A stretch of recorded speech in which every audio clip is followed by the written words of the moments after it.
दुनिया का सबसे खतरनाक बम और हथियार परमाणु माना जाता है। दुनिया का सबसे बड़ा और सुपर पावर मुल्क अपने आप को अमेरिका मानता है, लेकिन क्या अमेरिका से ऐसा कोई जुर्म हुआ है जिसने पूरी दुनिया को खतरे में डाला हो? जवाब है जी हाँ।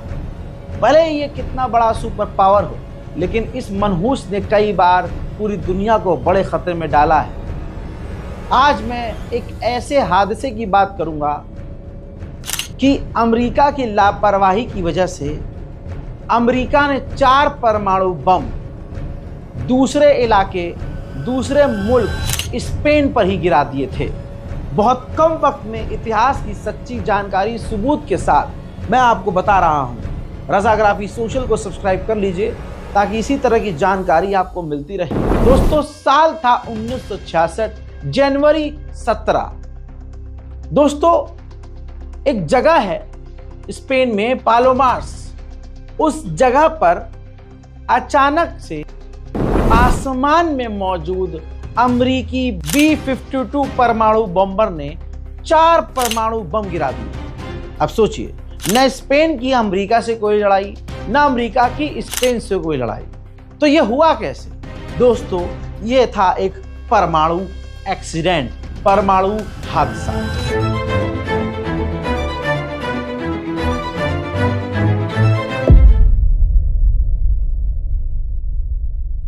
कोल्ड वॉर के दौरान अमेरिका ये चाहता था कि अगर सोवियत संघ ने हम पर परमाणु दाग दिया तो हम भी ऐसी तैयारी में रहें कि सोवियत संघ पर परमाणु गिरा दे। तो ऐसे में अमेरिका ने सन 1960 में ये प्लान किया कि कुछ ऐसा करते हैं कि अपना B-52 परमाणु बम्बर, जिसके अंदर 4 परमाणु बम, खतरनाक परमाणु बम, उसकी ताकत ये बताई जाती है कि उसमें जो 4 परमाणु बम थे उसमें एक परमाणु बम की ताकत इतनी थी जितना जापान के हिरोशिमा पर अमेरिका ने भारी परमाणु दागा था।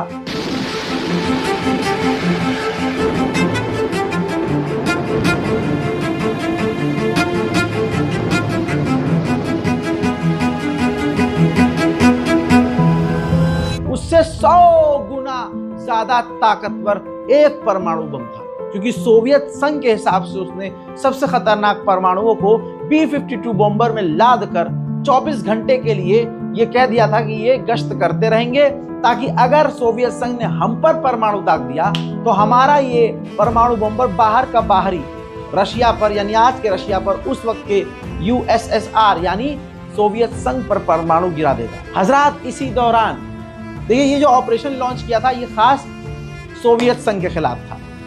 पूरा एक ऑपरेशन बनाया गया था जिसके अंदर सिर्फ ये एक 52 बॉम्बर नहीं था, इसके अलावा दुनिया भर में परमाणु बॉम्बर उड़ रहे थे अमेरिका के। इस प्रोग्राम का नाम था chrome dome. Gentlemen, this air intelligence briefing is secret. We've analyzed the Soviet guided missile test program in great depth. The Soviet missile development program reveals that it introduces a new dimension to surprise and forces us to reassess our own strategic position and re-evaluate the Soviets' ability to deal a crippling blow. तो America ने Soviet संघ को परमाणु हमले का जवाब देने के लिए ये बॉम्बर उड़ाए परमाणु बम के साथ। उसमें से एक परमाणु बॉम्बर जो स्पेन के ऊपर था, उस वक्त उसका ईंधन खत्म हो जाता है।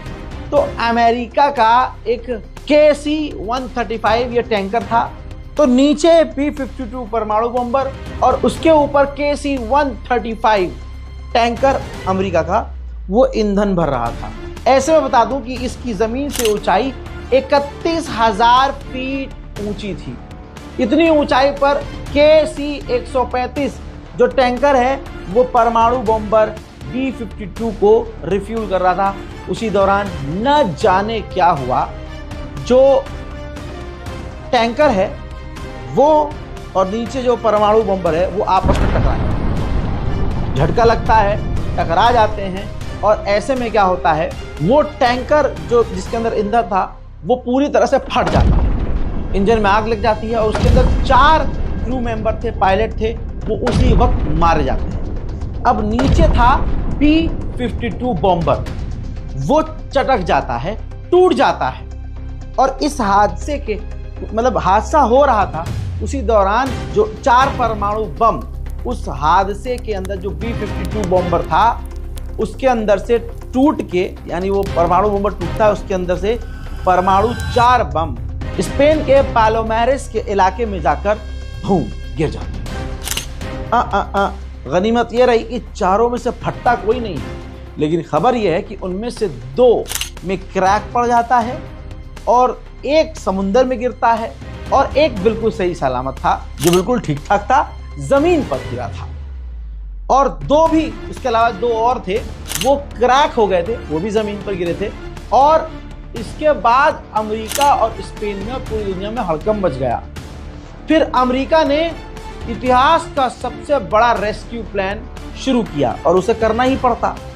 भाई किसी दूसरे देश पर परमाणु गिरा रहे हो, मजाक है क्या? हजरात बता दूं कि ये जो बम, एक बम था, इसकी ताकत, एक बम की ताकत थी B-28 हाइड्रोजन बम था। ये B-28 हाइड्रोजन बम यानी 1.45 मेगाटन का ये धमाका कर सकते हैं, 1.45 मेगाटन का धमाका कर सकते थे।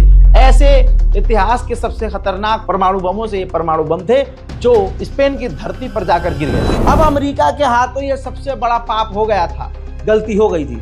इसके बाद रेस्क्यू प्लान शुरू किया अमेरिका ने सबसे बड़ा, और इस प्लान का नाम था ब्रोकन एरो।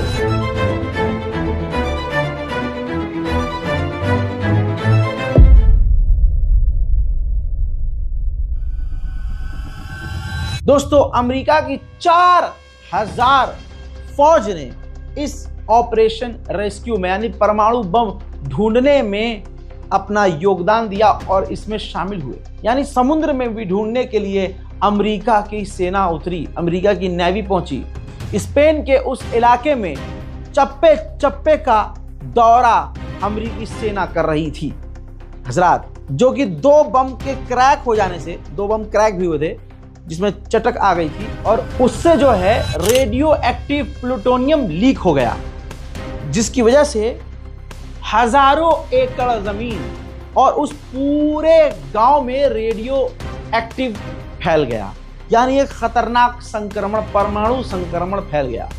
जमीन खराब हो गई, लोग इंपैक्ट हुए, जिसके बाद कहा जाता है कि अमेरिका ने उस पूरे इलाके की जमीन को उखाड़ दिया, ऊपरी सतह और परत को उखाड़ लिया। लगभग 1400 टन मट्टी और जमीन को उखाड़कर अमेरिका अपने यहां लेके गया, उसको डिस्पोजल करने के लिए, पूरी तरह से मिटाने के लिए, और उससे संक्रमण और न फैले इसलिए। दूसरी तरफ समुद्र के अंदर जब उस डूबे हुए परमाणु को खोजने के लिए सेना उतरी तो उसको 3 महीने लग गए, 90 दिन लग गए, तब जाकर 2500 फीट गहराई में अमेरिका का वो गिरा हुआ परमाणु बम मिला।